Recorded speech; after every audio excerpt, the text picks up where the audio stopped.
ඔයාලා දන්නවද මගේ අම්මා මේ මාව මේකප් කරන්නේ මගේ 18 වෙනි බර්ත්ඩේ ෂූට් එක කරන්න. මේක තමයි මං පළවෙනි පාරට මේකප් කරන වෙලාව. මීට කලින් කිසිම දවසක මම මේකප් කළා නැහැ. මගේ අම්මා බියුටිෂියන් කෙනෙක් වුණත් කිසි දවසක මම එහෙම කළා නැහැ. ඒ වුණාට මම පොඩි කාලේ මට තේරෙන කාලේ ඉඳන් මම හිටියේ මම සෙල්ලම් කරේ මේකප් එක. ලිප්ස්ටික්, අයි ෂැඩෝ, බ්ලෂර්, මස්කාරා ඕවා තමයි මගේ සෙල්ලම් බඩුනේ.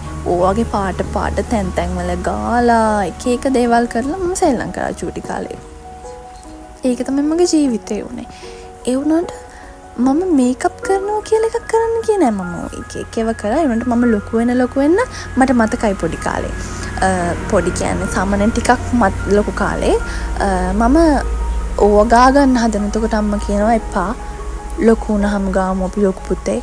නංගිත් ඉන්නවා නංගි ෂූටින්. ඉතින් එතකොට නංගි ඉපදුණු දවසේ ඉඳන් මම ලොකු පුතානේ. අම්මා කියනවා ලොකු පුතේ එපා. ඔයා ලොකු වුණාම අපි ගාමු. මං හා කියලා ඉන්නවා. ඉතින් ටික ලොකු වුණත් මට මේ අද වෙනකම් කවදාවත් මේකප් පාවිච්චි කරන්න හම්බුනේ නැහැ. ඒකට මට ලොකු ආසාවක් තිබ්බෙත් නැහැ. මට ඒක කරන්න ඕනේ කියලා හිතුනෙත් නැහැ. අනිත් දේ තමයි අපේ අම්මා ඒකට කැමති නැහැ. අම්මා කියනවා අම්මට බැහැලු මම ලොකු වෙනවා බලන් ඉන්න. මගේ අම්මට තවටත් අතටත් ඕනේ මම අර එදා හිටියා වගේම පොඩි විදිහට එයා එක්ක හුරතල් වෙවි ඉන්නවා බලන්න. මන් දන්නේ මමත් ඒකට හරීම කැමතියි. එයාත් තවටත් කැමති මං අර චූටි ගවුම් ඉඳලා ඔළුව පිරෙන්න කොණ්ඩකටු ගහලා උඩ පැඩ නටනට දුව එයාගේ වටේ කැරක ඉන්නවා බලන්න. ඒ ඉතින් අම්මනේ ඇත්තට මේක මාරයි. දැන් ඔය මේකප් එක කරන ගමන් යනකොටත් ෂැඩෝස් ටිකක් දානවා. මට කියනවා අනේ ඇති ලොකු පුතේ මට බෑ මේක කරන්න. මං අහනවා ඇයි? අනේ ඔයා ලොකු ළමෙක් වගේ ඉන්නවා මට බලන්න බෑ. අම්මම ඊට පස්සේ ටිකකින් කියනවා නෑ මං හිත හදා ගන්න ඕනේ. ඒ ඉතින් එයාගේ හැටි. එයා කියනවා ඔයාව මෙහෙම කරලා මට ලොකු ළමෙක් වෙලා ඉන්න බලාගෙන ඉන්න මට බෑලු. ඒක ඇත්තටම හරි පුදුමයි. අනේ මන්ද. ඒ උනට මේකප් කරලා ඉවර වෙලා මොන වගේද කියලා බලන්නත් එයාට එන ආසයි. ඒක මාරයි.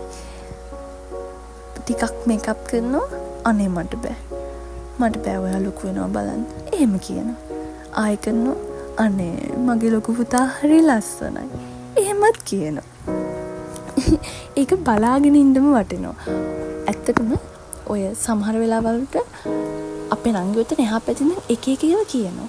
ඔය මම වැටි hina වෙනවා එයා කියනවට තමයි. ඉතින් මොනවා වුණත් අම්මා බියුටිෂියන් වෙනවා කියන එකෙත් සෑහෙන සතුටක් තියෙනවා. ඒක විඳලාමයි බලන්න ඕනේ. ඒ වුණාට මම නම් හිතන්නේ අම්මා කෙනෙක් බියුටිෂියන් වෙලා අවුරුදු 18ක් වෙනකන් එයාගේ ළමයා මේකප් එකක් නොදායින්දී කියලා. අනේ මන්ද මට නම් ඉතින් ඒක වුණා. ඕකත් ඔය අම්මා ලොකුවට හිතලා කරන්න ගිය දෙයක් නෙවෙයි. අපි කොහොම හරි අවසානට ඉතින් ඒක තමයි උනේ. ඔයාලා දන්නේ නැනේ. ඔය ඕක කරන්න ගිහිල්ලා අපි විඳ වේදනාවක්. අම්මෝ අඳින්න මොකද්ද කියලා හිතා ගන්න බැරුව පුදුම දුකක් වින්දේ. සාරි එකක් අඳිනවද, ගවුමක් අඳිනවද, මොකක්ද අඳින්නේ හිතා ගන්න බෑනේ. ගවුමක් අඳිමු කියනකොට කියනවා අයියෝ බෑ හැමදාම ගවුම් අඳිනවා. සාරි එකක් අඳිමු කියනකොට අනේ එතකොට ඔයා ලොකු ළමෙක් වගේ පේනවා. අපේ අම්මට තියෙන ප්‍රශ්න ඕක තමයි. ඒ වුණාට ඉතින් කොහොම හරි අවසානයේ අපි අපේ ප්‍රශ්න විසඳගෙන සාරි එකක් අඳින්න තීරණය කරා. ඔයාලට පේනවද? උතන පිටිපස්සේ අපේ නංගි නටනට ඉන්නවා. එයාගේ වැඩ එහෙම තමයි. කොයි වෙලාවෙත් නටනට උඩ පැන ඉන්න එක තමයි කරන්නේ. ඒ වගේම තමයි ඔය අපේ නංගිට හරිම ලස්සනට මේකප් කරන්න පුළුවන්. එහෙම මට වගේ නන් නෙවෙයි. එයාට තාම අවුරුදු 13යි. ඒ වුණාට එයා ලස්සනට මේකප් කරනවා. එයා ප්‍රැක්ටිස් වෙලා තින්නේ එයාටම මේකප් කරගෙන. එයාගේ අයි මේකප් එක එහෙම එයා හරිම ලස්සනට එයා දානවා. ඒක මාරයි. ඒක වාව් ඇත්තටම. එයාගේ මේකප් කරන එකක් ඊළඟ වීඩියෝ එකකින් අරන් එන්න. ඉතින් ඔය විදිහට ටික අපේ අම්මා මාව ඩ්‍රෙස් කරනවා. අඬන්න වගේ තදනවා. ඒ වුණාට අපේ නංගිගේ මොකක් හරි කතාවක් හින්දා අපි ඉතින් වැටි hina වෙනවා. චුට්ටක් අඳනවා, අනේ ලස්සන කියනවා, මගේ පුතා ලොකු වෙලා කියනවා. ඔය එකම කතා තමයි 100,000 පාරක් රිපීට් වෙන්නේ. මේ හැමදේම මැද්දෙන් ලස්සනට අවුරුදු 18ක් ගෙවිලා ගිය ජීවිතෙත් එක්ක මට හිතෙන්නේ මේ ලෝකේ ඉන්න වාසනාවන්තම ගෑනු ළමයා මම කියලා.